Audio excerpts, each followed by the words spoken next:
بسم اللہ الرحمن الرحیم۔ اسلام ایک مکمل ضابط حیات ہے جو انسانی زندگی کے تمام پہلوؤں میں ہماری رہنمائی کرتا ہے۔ دین اسلام نے مرد اور عورت کی باہمی تعلقات، گفتگو، میل جول اور طرز زندگی کے بارے میں واضح احکام دیے ہیں۔ نامحرم مرد اور عورت کے درمیان گفتگو اور تعلقات کے حوالے سے بھی اسلامی تعلیمات بہت واضح ہیں۔ آج ہم تفصیل سے بات کریں گے کہ کیا نامحرم سے بات کرنا جائز ہے؟ اگر بات کرنے کی ضرورت ہو تو اس کی شرعی حدود قیود کیا ہے، اور اگر کوئی ان احکامات کی خلاف ورزی کرتا ہے تو اس کے دینی، اخلاقی اور سماجی نقصانات کیا ہو سکتے ہیں۔ اسلام میں حیا کو بہت ہی زیادہ اہمیت دی گئی ہے، کیونکہ حیا ہی وہ بنیادی عنصر ہے جو انسان کو گناہ سے روکتا ہے اور نیکی کے راستے پر لے آتا ہے۔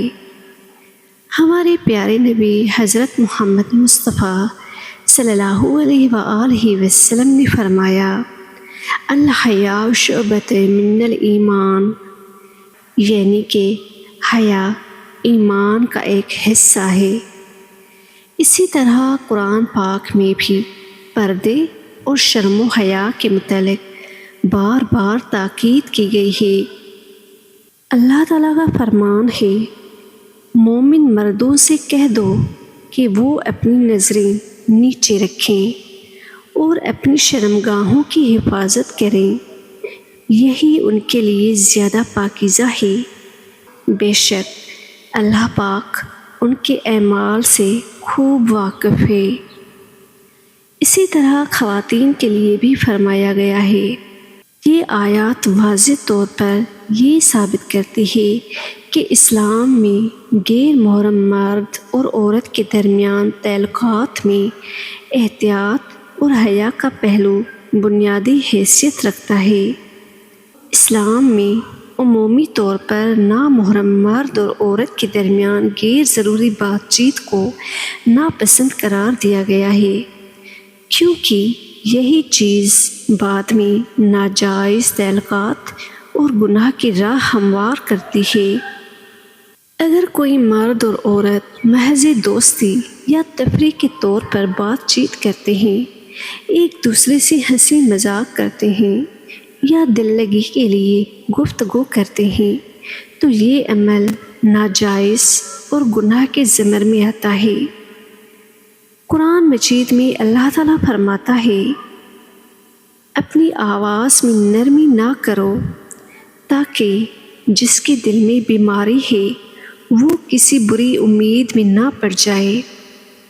یہ آیات عورتوں کو حکم دیتی ہے کہ وہ غیر محرم سے نرم لہجے میں بات نہ کرے تاکہ مردوں کے دل میں برے خیالات پیدا نہ ہو۔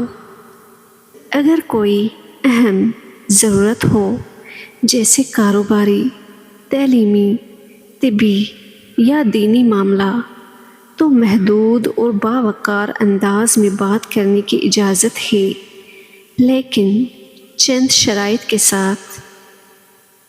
گفتگو مختصر اور بامقصد ہو، غیر ضروری باتوں سے اجتناب کیا جائے، لہجے میں نرمی یا محبت نہ ہو بلکہ گفتگو سنجیدہ انداز میں ہو، ذاتی معاملات پر بات نہ کی جائے جیسے جذباتی باتیں، نجی مسائل یا محبت کا اظہار۔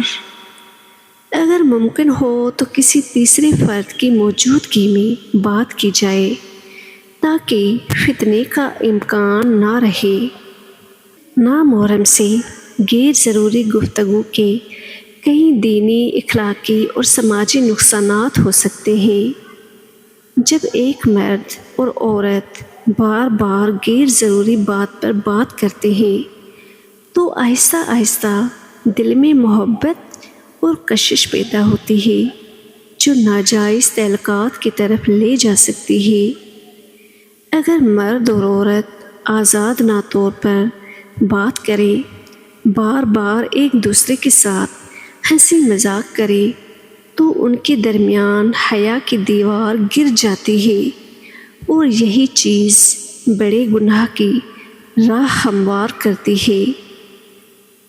نبی کریم محمد مصطفیٰ صلی اللہ علیہ وآلہ وسلم نے فرمایا، جب کوئی مرد اور عورت تنہائی میں ہوتے ہیں تو ان کے درمیان تیسرا شیطان ہوتا ہے، یعنی شیطان ان کے دل میں برے خیالات ڈالتا ہے اور انہیں گناہ کی طرف لے جاتا ہے۔ آج کے دور میں سوشل میڈیا پر نامحرم سے بات چیت بہت عام ہو گئی ہے اور اس سے کئی برائیاں پیدا ہوتی ہیں۔ غیر محرم سے سوشل میڈیا پر چیٹ یا ویڈیو کال کے ذریعے غیر ضروری بات چیت نہیں کرنی چاہیے۔ اگر کسی تعلیمی یا کاروباری مقصد سے بات ہو رہی ہو تو صرف کام کی بات کی جائے اور غیر ضروری الفاظ سے اجتناب کیا جائے۔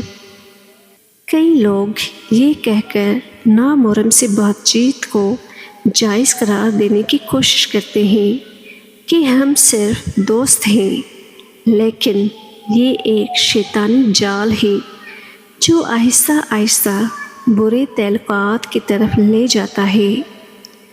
اگر کوئی شخص غیر محرم سے بات چیت کی عادت میں مبتلا ہے اور بچنا چاہتا ہے تو اسے ان باتوں کا خیال رکھنا چاہیے۔ سب سے پہلی بات، اللہ تعالیٰ سے خلوص دل سے توبہ کریں اور دعا کریں کہ وہ اسے اس گناہ سے بچا لے۔ دوسری بات، اپنے وقت کا بہتر استعمال کریں، عبادات اور نیک کاموں میں مشغول ہو جائیں، غلط دوستوں اور صحبت سے بچیں جو اسے گناہ کی طرف لے جا سکتی ہے۔ سوشل میڈیا پر غیر محرم سے بات چیت کے دروازے بند کر دیں۔ اگر شادی کا وقت ہو چکا ہے تو نکاح کریں تاکہ زندگی پاکیزہ اور محفوظ ہو جائے، کیونکہ شادی ہر برائی سے بچاتی ہے۔ نامحرم سے غیر ضروری بات چیت اسلام میں جائز نہیں ہے، کیونکہ یہ گناہ، فتنے اور بے حیائی کا سبب بن سکتی ہے۔ اگر کوئی ضروری کام ہو تو شرعی حدود میں رہتے ہوئے سنجیدہ اور مختصر انداز میں بات کرنی چاہیے۔ اللہ تعالیٰ ہمیں دین کی سمجھ عطا فرمائے اور ہر فتنے سے محفوظ رکھے، آمین۔